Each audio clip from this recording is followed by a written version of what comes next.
High বন্ধুরা, আমি শান্তনু। আপনারা দেখছেন আমার ইউটিউব চ্যানেল বার্ড লাভার শান্তনু। আমার কাছে অনেকেই প্রশ্ন করেছে যে বদ্রি পাখি অনেক বেশি খায়, বদ্রি পাখি পোষার লস। আমি সেই বিষয়ে বলবো আপনাদেরকে। আমি আমার নিজের অ্যাপিয়ারি দিয়েই বলবো। আমি গত 1 মাস ধরে এটা যা খরচা করেছি সব লিখে রেখেছি। আমি সেই বিষয়ে আপনাদেরকে বলবো। চলুন অ্যাপিয়ারির মধ্যে গিয়ে ভিডিওটা শুরু করি। বন্ধুরা, আমার এই ঘরটা আপনারা আগেও দেখেছেন, তবু আর একবার দেখাচ্ছি আপনাদেরকে। আমার এই ঘরে টোটাল 60 পেয়ার অ্যাডাল্ট পেয়ার আছে, আর বাচ্চা আছে কিছু না হলে 100টা মতো বাচ্চা হবে। আমি আরও বিক্রি করে দিচ্ছি। 100টা মতো বাচ্চা আছে। এই দেখুন নিচে বাচ্চা, এই একটা আছে, এই একটা বাচ্চা, ওই একটা বাচ্চা, ওই বাচ্চা। আমি 60 পেয়ার পাখি, আমার রোজ 2 কিলো করে খাবার খায়। 2 কিলো মানে 110 টাকা। আর পাখি ডিম পাড়া থেকে বাচ্চা বড় হয়ে বিক্রি করা পর্যন্ত, সেল করা পর্যন্ত 2 মাস মতো সময় লাগে। আমি সেই হিসেবে আপনাদেরকে বলবো, আমার পার ডে দানা খায় 110 টাকা। 2 মাসে হবে আপনার 6600 টাকা। আর এক্সট্রা যেসব আমি সব ফুড সকালে দিই, সব ধরে আমি ধরলাম 8,000 টাকাই ধরলাম আমার এই পাখির পিছনে মাসে খরচা। 2 মাসে 16,000 টাকা। কিন্তু আমার এই 60 পেয়ার পাখি থেকে আমি 2 মাসে কিছু না হলে 200-র ওপরে বাচ্চা পাই। 200 বাচ্চার দামই এখন প্রায় 20,000 টাকা। তাই সেই হিসাব করে দেখলে আপনার বদ্রি পাখি পোষা একেবারেই লস না। যতই খাবারের দাম বাড়ুক না কেন, পাখির দাম 100 টাকার নিচে তো আর কেউ দেবে না। সেই ক্ষেত্রে আপনাদেরকে আমি বলতে পারি, বদ্রি পাখি পোষা ধরতে গেলে লস না, লাভও আছে। বদ্রি পাখি যেহেতু বেশি খায়, সেক্ষেত্রে আপনারা সকালে যদি গম ভিজানো, ডাল ভিজানো, ছোলা ভিজানো এগুলো দিতে পারেন। আর দুপুরের দিকে যদি একটু শাক দিতে পারেন, তাহলে দেখবেন দানাটা অনেকটা কম খাচ্ছে, আর পাখি আরও আগের থেকে অনেক ভালো থাকছে। পাখির চেহারা, স্বাস্থ্য, সব দিক থেকে পাখির উন্নতি হবে। আর অবশ্যই করে পাখির থেকে ভালো ব্রিড নিতে গেলে পাখিকে অল্প বয়সে ব্রিডিংয়ে বসালে হবে না। এটা আপনাদেরকে মাথায় রাখতে হবে। মিনিমাম 6 মাসের পরে রাখলে তবেই কিন্তু আপনি প্রতিটা হাঁড়ি থেকে 5টা, 6টা, 7টা আমি এমন কিছু পেয়ার আছে যাদের থেকে আমি 8টা করেও বাচ্চা পেয়েছি। আর এই জন্য আপনাদেরকে একটা জিনিসই ফলো রাখতে হবে, যে পাখিকে বেশি বয়স ছাড়িয়ে আপনাকে ব্রিডিংয়ে বসাতে হবে। আর কলোনির ক্ষেত্রে যেহেতু হয় না, ওই জন্য দেখুন আমি কি করেছি।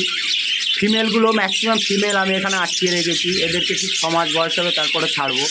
আর যেসব বাচ্চাগুলো আপনারা দেখছেন, এগুলো যেসব বাচ্চাগুলো আমার ভালো লাগবে সেগুলো আমি আলাদা করে রেখে দেবো। ফিমেলগুলো আটকিয়ে রেখে দেবো, ছাড়বো না এদের সঙ্গে। যখনই এদের ব্রিডিংয়ের বয়স আসবে, উপযুক্ত বয়স, তখনই ছাড়বো, যার ফলে আমি ভালো বীজটা পাবো। আর অল্প বয়সে ব্রিডিং করালে পাখির থেকে তো ভালো ডিম বাচ্চা পাবো না, আরও পাখি ডেট হয়ে যাওয়ার ভয় থাকবে, বাচ্চা মারা যাবার ভয় থাকবে, ডিম আনফার্টাইল হওয়ার ভয় থাকবে। এই জন্য আমি পাখিদেরকে সবসময় উপযুক্ত বয়স হয় তারপরে আমি ব্রিডিংয়ে দেই। এই কারণে আমি আমার ঘর থেকে রেজাল্টটাও আমি ভালো পাই। তাই যেসব বন্ধুরা ভাবছেন যে তারা বদ্রি ফার্ম করবেন, অবশ্যই করুন। বদ্রি পাখিতে কোনো লস নেই। আপনি বাড়ি বসে পাখির পিছনে যে সময় দেবেন, দেখবেন সেই সময়ের টাকাটা আপনি ঠিকই পেয়ে যাবেন। আমি আমার এই 60 পেয়ার থেকে আমি উপলব্ধ করতে পারছি যে বদ্রিতেও লস নেই, কোনো পাখি পুষলেই লস নেই, যদি পাখি না মারা যায়। আর যদি ভালো ডিম বাচ্চা করে, অবশ্যই পাখির দাম পাখিতেই তুলে দেবে। কোনো পাখি আপনার সঙ্গে বেইমানি করবে না, তাদের টাকা আপনাকে ঠিক আপনার পকেটে দিয়ে দেবে। আর একটা কথা বলবো বন্ধুরা, যাদের অনেক বদ্রি আছে 100+, তারা লুজ খাবার না কিনে আপনারা বস্তা নিতে পারেন। বস্তা নিলেও আপনাদের অনেকটা টাকা সেভ হবে। সেক্ষেত্রেও আপনারা কিছুটা টাকা দেখতে পাবেন। ওইখানে আমি সাজেস্ট করবো, আপনারা যাদের অনেক পাখি আছে তারা লুজ খাবার না কিনে বস্তা কিনুন, তাতে আপনাদেরই লাভ হবে। এই হাঁড়িতে দেখুন,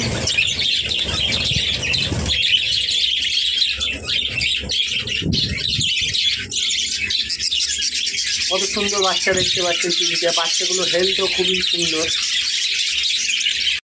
আর বন্ধুরা, আর একটা কথা বলবো আপনাদেরকে, আপনারা কখনোই ট্রেডারকে পাখি দেবেন না।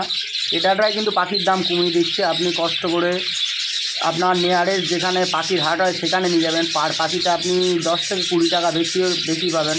আপনার যাতায়াত খরচা ধরেও আপনি অনেক টাকা লাভ দেখতে পাবেন। এটা আপনাদেরকে বলবো, ট্রেডারদের কখনোই পাখি দেবেন না। আপনি কষ্ট, আমার পাখিও আমি চালাই নিয়ে যাই, একসঙ্গে 50 পিস 60 পিস, আমি 100 পিসও নিয়ে গিয়েছি। সেক্ষেত্রে পাখির দাম অনেক বেশি পেয়েছে। আমার যাওয়া আসা মিলিয়ে দেয় 100 টাকাও খরচা হয় না। আমি সেখানে 100টা পাখিতে কিছু না হলেও 1000 টাকা বেশি হলেও তো বেশি পেয়েছি। এটা আপনারা করতে পারেন, কোনো ট্রেডারকেই পাখি দেবেন না।